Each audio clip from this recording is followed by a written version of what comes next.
Швед ертегісі сый скрипка. Ертеде бір кемпір болыпты. Жалғыз ұлы бар екен. Тоғайдың ішіндегі жалғыз лашықта тұрып жатыпты. Ішер ас, киерге киімге жармапты. Кей күндері бір үзім нанға зар болып, нәр сызбай аш отырады екен.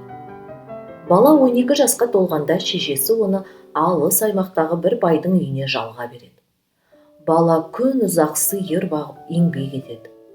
Арада бір жыл өткенде бай балаға бір тиын төлейді.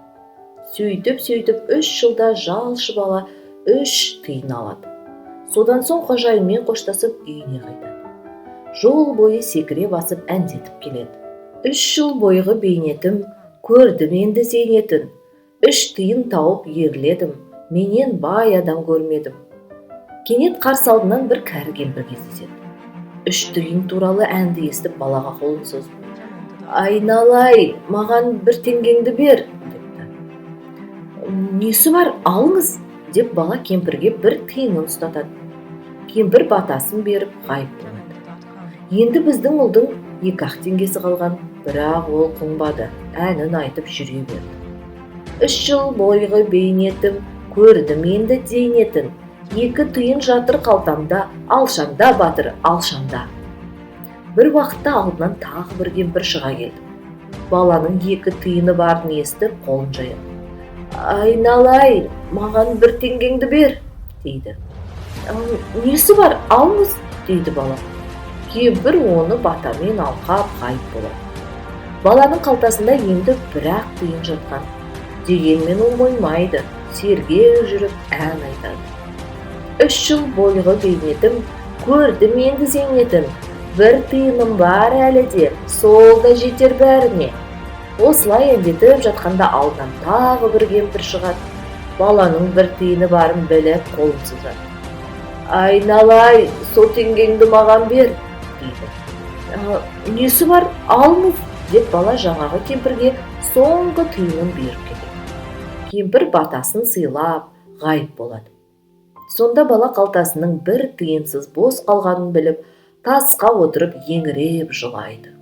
3 жылғы бейнеті, тау кезіп сиыр соңында жүргені, оқыралаған қарасандарды қайрам деп жүріп, талай рет денесін жарақаттап, киімін жыртқаны бәрі есіне түседі. Енді жыртығын жамайтын, ине жіп сатып алар ақшасы жоқ. «Шешем жанымды шығаратын болды», деп ойлайды бала. 3 жылғы еңбектің төлемі сол. Кенет біреудің даусы құлағына шалынады. «Неге сонша жыладың, бала?» Басын көтерсе, белі бүрілген бір кемпір тұр екен. «Неге жыламаймын? 3 жыл қатардан жұмыс істеп, 3 тиын тауып едім. Жолшыбай үшеуін 3 кемпірге беріп кеттім. Енді шешем таяқтың астына алатын шығар». «Жылама, айналайын», дейді кемпір. «Сен 3 тиыныңды да маған бергенсің». «Қалай?» дейді бала шүбәланып. «Солай, оған күмәнің болмасын. Енді сенің әр тиының үшін 1 тілегіңді орындауға даярмын. Кәне, қысылмай айта ғой», дейді оған кемпір. «Ой, рахмет», деп күлімдейді бала. «Шын айтсаң жыламаймын. Ал тілегім, 1-ші тілегім ешқашан ақшасы үзілмейтін әмияным болса. 2-ші тілегім көздемей атсам да дәл тиетін мылтығым болса. 3-ші тілегім сазы сұлу скрипкам болса. Ол скрипканың әуенін естіген жан билей берсе». «Несі бар, бәрі дұрыс», дейді кемпір. «Сен маған соңғы 3 теңгеңді бергенде, мен сенің 3 тілегіңді орындауға шамам жетпейді деймісің?» Қалауың қабыл болды. Сол сәт баланың қалтасында тырс сыйған әмиян, арқасында мылтық, қолында скрипка пайда болды. «Көп рахмет сізге», дейді бала кемпірге. «Енді үйге батыл оралуға болады. Шешем ұрса қоймас». Соны айтып, кемпірмен қоштасып, өз жолымен тартып кетеді.